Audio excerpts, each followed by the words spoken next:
Now as the dust settles after the round 2 matches, we've got some great battles to recap, so let's start off with Schady and Candy Lover. Schady started really strongly with his Mr. Mime taking down Delibird and his Vileplume taking down fellow grass type Meganium, which meant that he had a really strong lead. But Candy Lover's Articuno put in some work against especially defensive Clefairy by using powerful hurricanes and even managing to get a confusion. Interestingly, it was Shady's Sandshrew again putting in work, single-handedly taking down a Relicanth, and even the might of Dedenne could not stop it. But after an unfortunate miss with Inferno, Gramble could clinch the match. The next matchup was Swagilyph against Blaze Prime, who had all to prove as he received a bye in the first round. Blaze Prime's Life Orb's throw put in a lot of work, and it was a set that you don't see very often, but it does massive damage to Swagilyph's Murkrow, and even Murkrow's best efforts at trying to dampen down his huge power was not going to work, seeing as though Throw's move Storm Throw always crits and will hit through the attack drops. But revenge came at a slow and painful death at Wormadam's hands.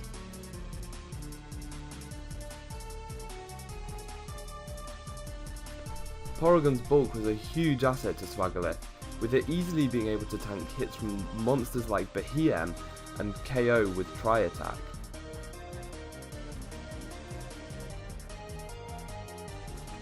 And right at the last, Porygon was tanking Mr. Mime's hits really well, and it looked like everything was going to be fine and he would take out the Mr. Mime, but then disaster struck, a crit happened, Porygon went down, and Swagilyph was knocked out of the tournament.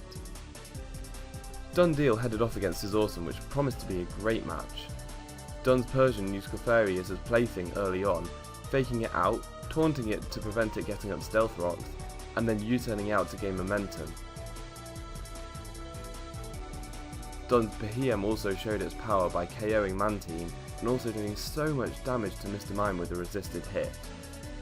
But Scizorsome had some tricks up his own sleeve, with Protean Frogadier being able to take down Vileplume and Torterra with ease. Persian showed off its prowess again by using Fake Out and U-turn to kill the Frogadier, and that allowed Dun's Relicanth to take the game with Head Smash. Dr. Omega waged battle against Razorwolf, and there was an interesting early matchup between two PU Behemoths, Throw and Vileplume. Throw gets his guts activated by Vileplume's effect spore, which means that his Ice Punches will be doing well over half health to the Vileplume, giving him the advantage. And seeing as though there were no safe switches for Dr. Omega, his best play was to stay in with the Vileplume.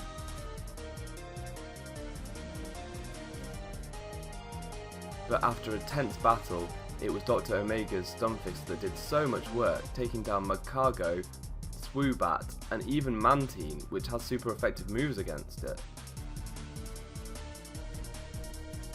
X-Ray's Ovation had his first tournament battle against Western Mass Pokemon, and things went down pretty quickly when Shiftry manages to get up a sub on the switch.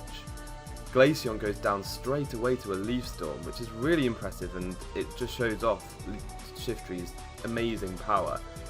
And then it's able to get up a Nasty Plot behind the sub, which is even more scary, allowing it to take down a Gramble and a Torterra.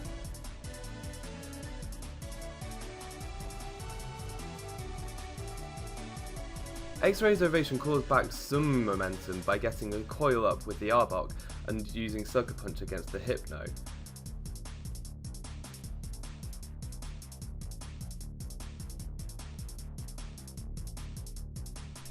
This was actually looking really promising, with Arbok then being able to take a Facade from this Raticate and KO with a Gunk Shot. But after Arbok went down, it was left to Western Mass Pokemon's Beedrill to clean up. It was even able to take a Life Orb Heat Wave from Swoobat.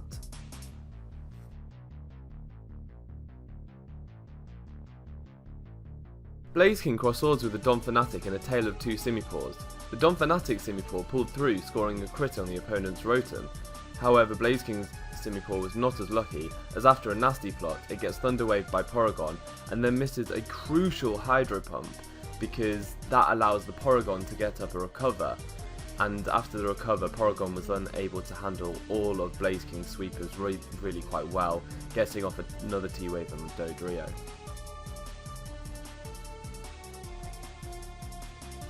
The final Wi-Fi matchup was between SacredFireNegro and Ms.Sysbit, and Ms.Sysbit makes some really great plays such as switching in a ground type on the predicted Rotom Frost's Volt Switch, but also switching in Monferno on a predicted Giga Drain, which doesn't work out as Vileplume goes for Sleep Powder. Sysbit's got a really interesting Arbok that went for Switcheroo and a Gabite, completely crippling it by giving it a Black Sludge instead of the Eviolite. But then SacredFireNegro gets a crit with the knockoff on the throw, able to take out the Arbok, and then is able to show off Throw's bulk by living the Psychic, and also its power, because even at minus attack from the Intimidate from the Arbok, it's able to take down Abra. The real star of the show shows himself later on in the match though, as Bibarel goes for a Curse, dramatically boosting his attack and defense due to his simple ability. Sysbit switches in Monferno, which takes rock damage, and that's enough for an Adamant ×2 quick attack with the Life Orb to take out the Monferno, which is incredible power.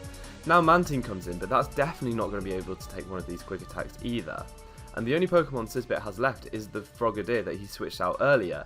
Now this Frogadier, turns out that it has quick attack of its own, and even with a Life Orb, that's not enough to take out the Bibarel with the defense boost, which is able to retaliate with the quick attack of its own, taking out the Frogadier and itself in the process. But that was an amazing Bibarel sweep at the end there.